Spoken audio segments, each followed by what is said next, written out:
I'm WAAY 31 Chief Meteorologist Kate McKenna. It's a project over 2 years in the making. The WAAY 31 StormTracker Early Warning Radar Network. 3 Doppler radars across North Alabama comprise what is now the largest private radar network in the country.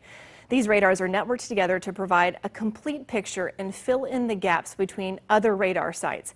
WAAY 31 worked closely with EEC, an Enterprise Alabama company that makes Doppler radars. Both of us, WAAY 31 and EEC, did extensive research to get the exact placement of these 3 radars in such a fashion that everyone is covered, everyone is safe. No location across North Alabama goes without high quality, high resolution, minute by minute radar data. So first and foremost, we needed to ensure coverage across all of North Alabama. We wanted to make sure that the folks in Waterloo and Lauderdale County and the folks in southernmost Marshall County down toward Boaz were getting the best radar data possible and not being left out. So we needed to make sure that our radar beams were going to reach those outlying areas and cover our centermost locations. Speaking of the centermost location, a central location while including our west and east borders. We wanted to see those storms coming in to make sure that we've got our eyes on those storms to get you the earliest warning possible, greatest lead time, and at the same time cover those centralized locations where we have a high number of people living there, and also monitor the storms that are ongoing or may be developing right in the center of North Alabama. Even spatial distribution, but still near population centers.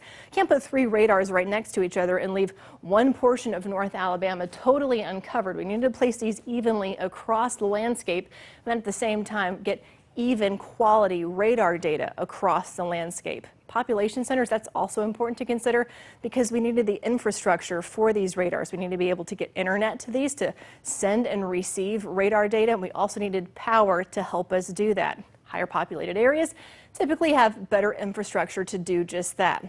We also needed minimal radar beam blockage. What does that mean? We'll pick up on that in just a second because that's a really important concept when it comes to the exact placement of these radars. First here we have the Muscle Shoals radar. This is one of those radars that's able to see those storms coming out of northeast Mississippi, out of west Tennessee, and give us a really good idea of what's coming into North Alabama. Our centrally located radar is our radar site indicator. This covers the heart of North Alabama, the highest populated area, and at the same time we also have our radar in Guntersville. This is helping cover the areas where it's maybe difficult to see just based on terrain. We wanted to make sure that the folks in Jackson, DeKalb, and Marshall counties had really good radar data to keep them safe as well. And when you see them all placed on a map, as I was mentioning, there is not one location across North Alabama going without that high quality radar data. 90 miles from the north to the south, about 150 miles from the west to the east. Optimal radar placement.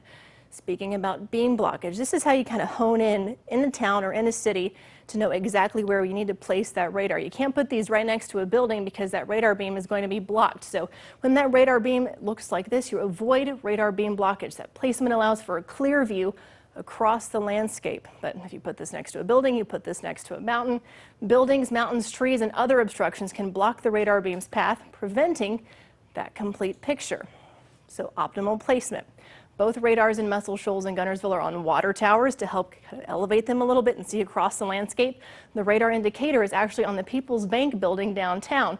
All of them, all 3, are unobstructed by other structures or terrain, providing complete coverage for all of North Alabama.